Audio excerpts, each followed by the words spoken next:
Masterizer.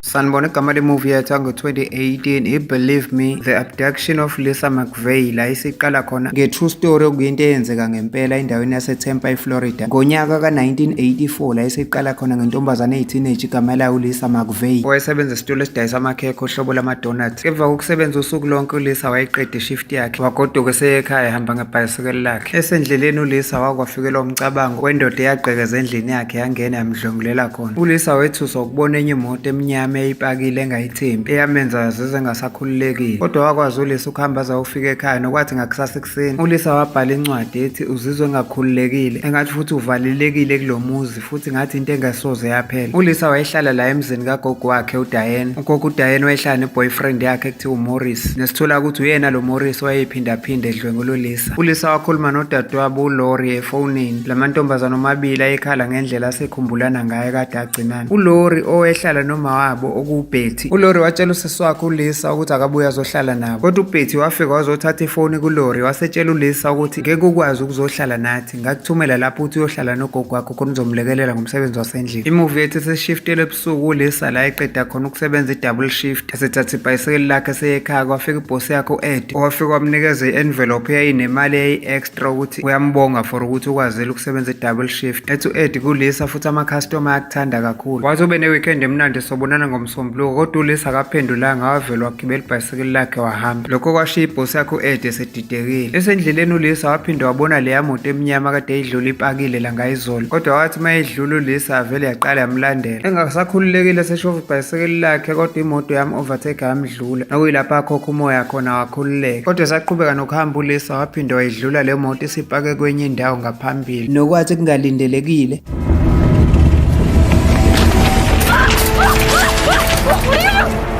Make a sound. indoda yamkhombe ngesibhamu yamphoqelela ukumfaka emotweni, yafika yamdlwengulela phakathi. Yathi siqedile uLisa wanethemba lokuthi izomdedela ahambe, kodwa leyo ndoda yavele yamvala amehlo ngendwangu yambopha izandla. Intombazane yayisisaba yayikhalela ixolisa icela kulo mlisa ukuthi ayikhulule ngoba usuyidlwengulile. Le ndoda yatshela uLisa ukuthi bengakaqedi, kuseyisiqalo lesi. Yadrive imoto isihamba noLisa isimo sendlini yayo, yabe ufika endlini yayo le ndoda, nokuyilapho uLisa wayesephoqelekile ukuthi angagolozi, ahloniphe enze konke lokho okushiwo yile ndoda ukuze ingambulali. Yamphoqelela ukuyogeza naye eshaweni, bobabili yafika nalapho yamdlwengulela eshaweni. Yaqeda lapho le ndoda yamusa embhedeni uLisa yaphinde yambopha izandla, yamvala namehlo ukuze angayiboni. Ngokuqhubeka kwesikhathi uLisa wayebuya yiphuphe esaspenda isikhathi esemnandi nodadewabo uLori, nomalume wabo uJim, no-anti wabo uCarol. Le ndoda emthumbile yambuza igama neminyaka. uLisa waqamba amanga ukuthi igama lakhe uCarol uneminyaka ewu-20. Impendulo kaLisa yayikhulula le ndoda ukuthi icabanga ukuthi kungcono ngoba idlwengula umuntu oseyingane o-underage. uLisa wathi uma yibuza le ndoda ukuthi yenzelani le nto, yacasuka yathetha le ndoda tshela uLisa ukuthi uyakudeserva lokhu ngokuthi bonke abantu besifazane bayafana. Ngakusasa ekuseni uDiane ugogo kaLisa waya epolice station eyoreport ukuthi uLisa akabuyanga, ulahlekile. Ugogo uDiane watshela amaphoyisa ukuthi uLisa ujwayele ukubuya emsebenzini ngabo past 7 ntambama, kodwa ngokuthi ubethe uzosebenza i-double shift bekufanele abuye ngabo 2:30 kuya ku-3 ey'ntathakusa. Iphoyisa lahamba seliyorepotela umakalisa uBetty nodadewabo kaLisa uLori ukuthi uLisa akabuyanga unyamalele, kodwa uBetty umakalisa akabanga nandaba ngoba watshela iphoyisa ukuthi akanyamalelanga lo uyoyifunela abafana, vele ingane engayiphethe kahle. Lathi selihamba iphoyisa uLori walijaha lilandela ngemuva litshela ukuthi amanga lento ashiwo uma wakhe uLisa intombazane eyiphethe kahle futhi ngeke azanyamalala engangitshelanga mina. Mase sibuyela kuLisa wayeseyicabanga mhla ehanjisa uma wakhe uBetty emhambise kugogo wakhe uDiane ukuthi ayohlala naye semncane. uLisa wayejabule kakhulu mhla efika okokuqala kagogo wakhe ukuthola ukuthi usezoba neroom yakhe yedwa, kodwa ugogo wakhe wamtshela ukuthi kunezinto okuzomela uzenze, ngeke uhlale nje mahhala emzini omuhle kanje uphinde ube neroom yakho. Ethi kuLisa kuzomela afunde indlela yokuphatha indoda. Esacabanga kanjalo uLisa kwaphinde kwabuya umdlwengulo, waphinde wamdlwengula futhi. uLisa watshela le ndoda emdlwengulayo ukuthi uyaxolisa ukuthi seyahlukunyezwa abantu besifazane ngoba isebabona bewosathane. uLisa wabamba ubuso bale ndoda efuna ukubuza ukuthi bume kanjani, waseyitshela ukuthi yezwakala mayithinta ebusweni ukuthi umuntu obukekayo omuhle. Lawo mazwi kaLisa avela yehlisa ulaka leyo ndoda ngoba yazi yamkhumula nale ntambo ayibophe ezandleni. Iphoyisa lahamba laya kule restaurant irestaurant encane yama-donuts la ekusebenzela khona uLisa liyobuza kwibhosi yakhe u-Ed. U-Ed watshela iphoyisa ukuthi akakholwa ukuthi umuntu ofana noLisa angavela anyamalale kanjalo ngoba uyintombazane ethembekile futhi ehloniphayo. Wathi u-Ed kodwa kungididisayo mhla eqeda ishift yakhe ngoLwesihlanu ngathi mangemtshela ukuthi sizobonana ngoMsombuluko wayethulela wathatha ibhayisikili lakhe wahamba angangiphendula kubonakala ukuthi khona into emphethe kabi. Ethi u-Ed ngiyasola ngathi leya ntombazane izoyibulala. Umdlwenguli wenzela uLisa ibreakfast ka-2 slice ngesikhathi ezwa kukhulunywa endabeni ngokunyamalala kwakhe uLisa. Umdlwenguli wacasuka waxavuna uLisa embuza ukuthi ubungiqambelelana manga ukuthi igama lakhe uCarol kanti uLisa futhi ubusholansi una-17 years ubuyohlanganisa u-18 years. uLisa watshela le ndoda ukuthi ngiqinisile mina ngina-19 ngizothi 20 kungenzeka ukuthi abantu bey'ndaba bayithole wrong eminyaka yami. Kodwa le ndoda ayimkholwanga uLisa ngoba yamphoza embhedeni yaphinde yamdlwengula futhi. Kwahamba isikhathi uLisa watshela le ndoda ukuthi ucela ukusebenzisa ithoyilethi yamthatha yamusa khona. Ngokuzwa ukuthi isekhona le ndoda uLisa wayitshela ukuthi ngeke kwenza lutho uma imile imbuka. Uyacela ukuthi iphume imnike iprivacy kancane. Waphuma ngempela wahamba umdlwenguli wawuma ngaphandle. uLisa esesele yedwa wasusa leyo blindfold emehlweni wakhiya emnyango washiya ama-fingerprint akhe yonke ibathroom. Eseyithinte zonke lezo zindawo wabuyisela i-blindfold emehlweni wayohlala phezu kwesithi etoilet. Le ndoda ngokubona isethatha isikhathi eside yagqekeza umnyango wawusukhiwe yangena ngenkani. Wathi la ithi yamgxavuna ifuna ukumshaya uLisa wayibuza ukuthi angayikhelela namanzi ngeglasi njengoba kushisa kanjena nangaphakathi la emzini wakhe. Le ndoda yathi ukuhlisa umoya mayizwa lokho kanti uLisa uzothi esakha amanzi wavula kancane i-blindfold emehlweni wabona itelefoni endlini. Kwathi later le ndoda isizunywe ubuthongo isilele uLisa wanyonyoba wayefonini.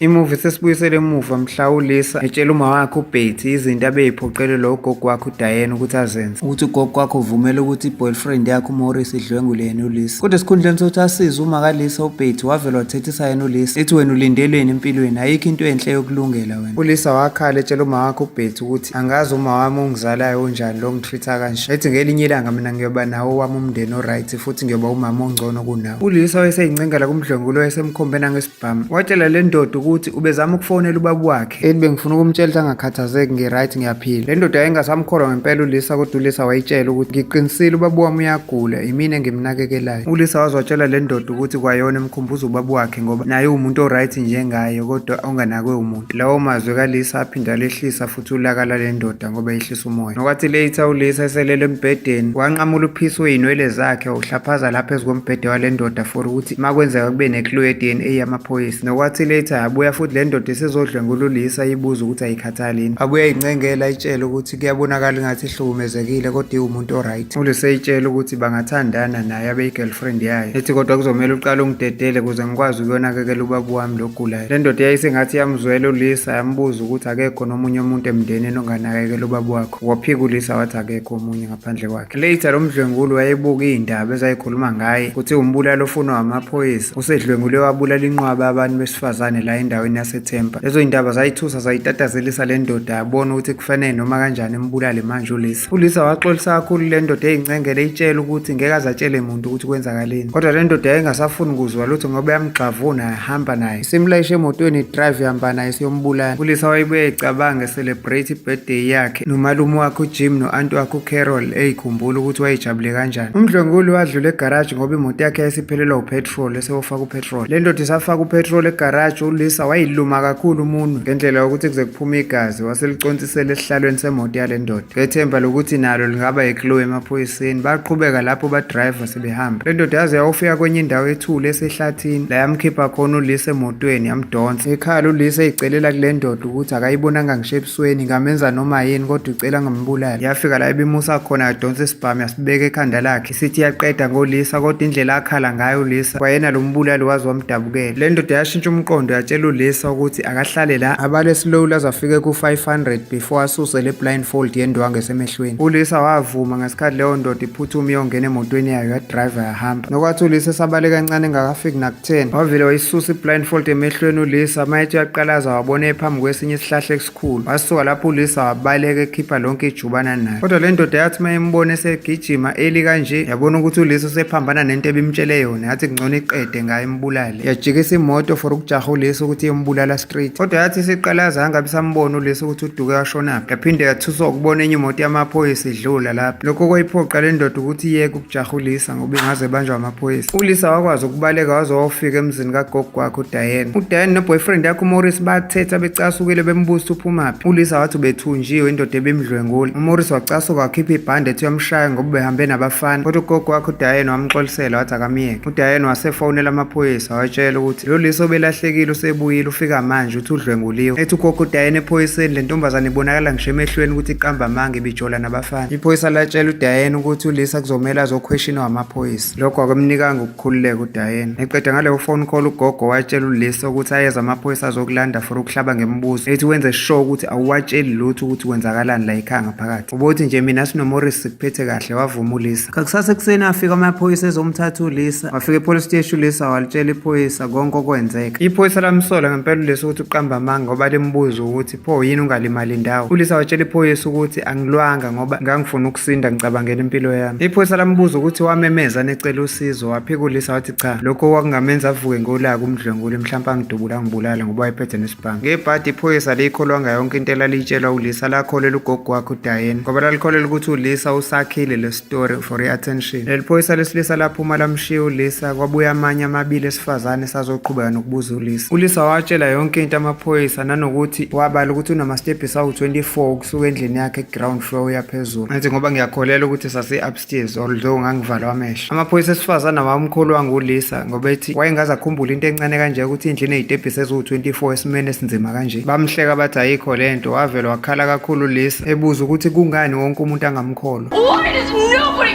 believe me?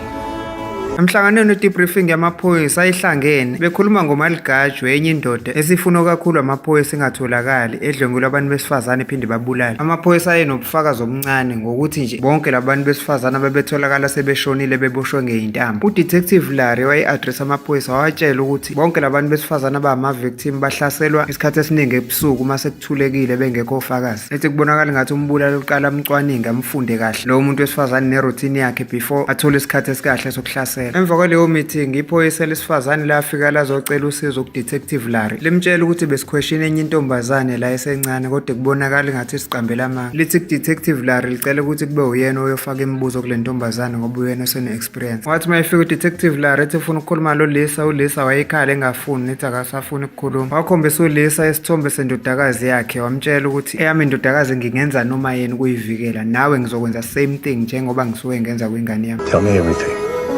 I believe you. Lawo mazwi wamkhulula uLisa waqala wakhuluma naye into ekade iphindaphindela amanye amaphoyisa esho ukuthi wadlula enye imoto eyemnyama eyipakile ethi ngaphakathi ibomvu interior yakhona kanti inegama elithi Magnum kwi-dashboard. Waphinde wachaza ngalezi zitebhisi eziwu-22 nobuso bale ndoda ukuthi wabamba wezwe ngathi bunjani. Later uDetective Larry watshela leli phoyisa lesifazane ukuthi uLisa ukhuluma iqiniso. Ethi ngimuzwa ngisho olimini ukuthi lento akhuluma ngayo uyayazi futhi ihlukumezekile leya ngane. Wathi abawulandela uLisa iy'mpahla eziclean zokugqoka khona bezosebenzisa lezi ayigqokile as evidence. Wathi uyacela futhi kube nomuntu ozoba i-social worker ozokwazi ukunika uLisa ithemba lempilo ukuze angagcine sephazamisekile ngokomqondo. Amaphoyisa afonela uLori amtshela ukuthi udadewabo usetholakele. Bemtshela uLori konke okwenzekile kuLisa kodwa wathi seyotshela umawabo uBetty. uBetty wathi kuLori uLisa unamanga ufuna ukunakwa futhi anginandaba. uDetective Larry wafonela la ekuhlala khona uLisa etshela uMorris ukuthi bazocela ukuthi uLisa ngokosizo labo ayobonwa udokotela. Kodwa uMorris wanqaba ephoyiseni wathi bangayenzi leyo nto abambuyise uLisa ngoba unemsebenzi eminingi ekumele ayenze. uLisa wachazela lo wayibhala ngokwesketch ehlawumbisela ukuthi ubuso bale ndoda kungenzeka ukuthi bubuke kanjani. Kodwa baphazanyiswa iphoyisa uDetective Larry lo wacela ukukhuluma naye privately wamtshela ukuthi besifuna uphinde uyohlolwa udokotela kube ne-social worker kodwa ubaba wakhe unqabile kade ngikhuluma naye. uLisa wezwa lokho wavele wakhala wabona uDetective Larry ukuthi inkulu inkinga yale ntombazane wasondela eduze wathi ayemtshele noma yini. uLisa watshela uDetective Larry ukuthi uMorris akusiyena ubaba wakhe kodwa umkhwenyana kagogo wakhe ugogo wakhe ozala uma wakhe. Ethi uma wami nogogo wami bayangicwasa kanti futhi naye lo Morris dala aqala ukungidlwengula ugogo wami noma wami bayakwazi lokho kodwa abanandaba. Amaphoyisa aphuthuma emzini kagogo uDiane umbopho uMorris. Later uLisa naye wahamba wapakisha impahla zakhe wabona le ncwadi ayekade eyibhalile for ukuthi wayiplana ukuthi ayibulale. Wathi before ahamba uLisa wazobuza kugogo wakhe ukuthi wawungangivikela ingane. Why didn't you protect me?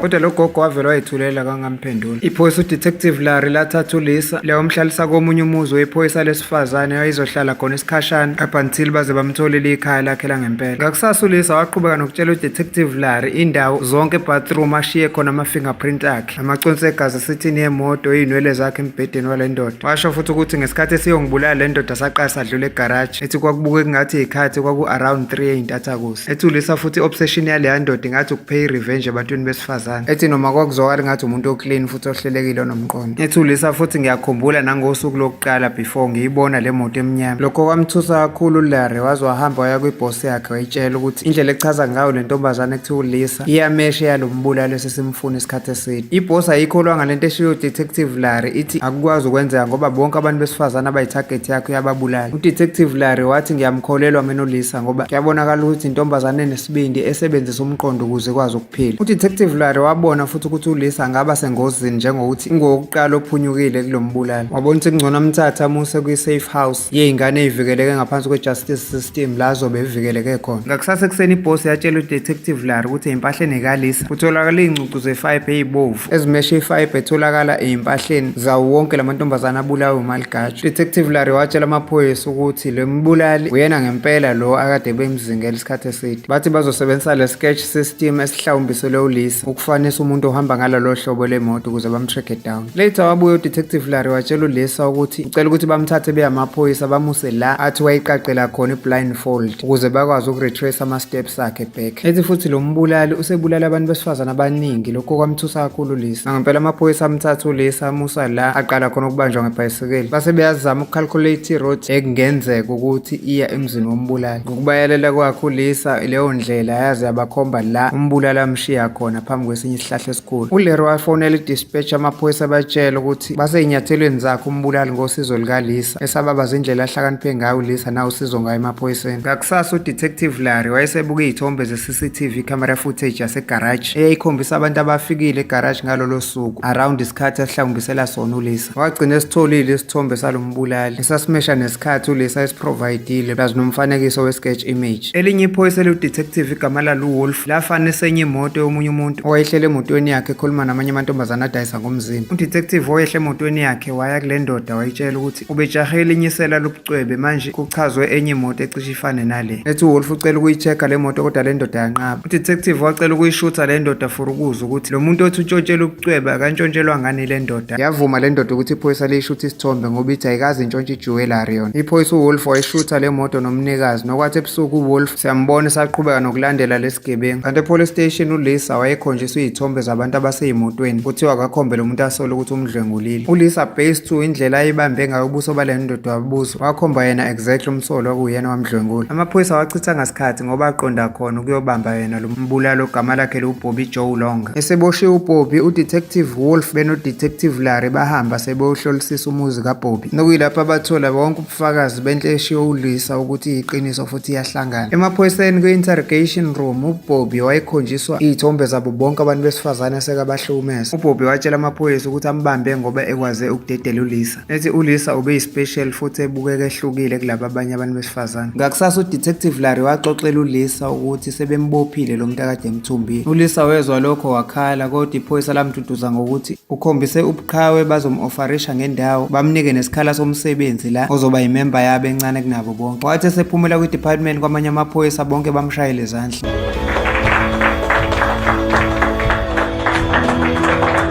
Bonke babempreza bembiza ngeqhawe nokwathi later uLisa wafonela udadewabo uLori. uLori etshela uLisa ukuthi kade ngikhathazekile ngawe kuphi. uLisa watshela udadewabo omncane uLori ukuthi ngisemaphoyiseni ngiphephile. Ethi futhi ngiyabonga ukuthi ukholelwe kumina bonke abantu bengangikholwa. Nokwathi uLisa mayephuma lapha esafe house noDetective Larry kwafika umalume wakhe uJim no-anti wakhe uCarol begijima. Bafike baxolisa ngokungazi ukuthi kanti bekwenzekani esemzini kagogo wakhe. Bethi ukuba washeshe wasazisa sasofika early sokuthatha bathi kodwa khululeka sokunakekela. Kwathi before ahamba uLisa wahaga iphoyisa uDetective Larry walibonga ukuthi limkholwe konke abekusho. Kwahamba iy'nsuku uLisa wabhalela uma wakhe incwadi emtshela ukuthi wawurongo ukuthi angisoze ngaphila impilo e-right. Siyambona uLisa ese-celebrate i-birthday yakhe ehlanganisa u-18 enomalume wakhe uJim no-anti wakhe uCarol nodadewabo uLori. Le movie yethu ngoba i-true story into eyenzeka isisikhombisa uLisa wangempela esekhulile esemdala emeduze kwesihlahla la ayidedelwe khona umuntu wayemthumbile esemncane. uLisa wayesesebenza njengephoyisa eliyi-sheriff deputy elibhekelele amacala okuhlukumezeka kwabantu nokuvikela iy'ngane. Waqhubeka nokuzwana no-Detective Larry owayeseyikhehle esathatha umhlala phansi esaqhubeka nokumbiza ngeqhawe. uBobby waba kwi-death row okuyisigwebo sentambo sokuthi wanqunywa wabulawa. Siyayibeka lapha namhlanje ungaphuthelwa imuvi elandela esoyi-uploada kungekudala. Siyabonga ngokubukela iSterizer TV. Ukhumbule ukusubscribe nokucindezela ulike kanye nebheli ye-notification ukuze ungaphuthelwa imuvi elandelayo kukuzayo la kuSterizer TV.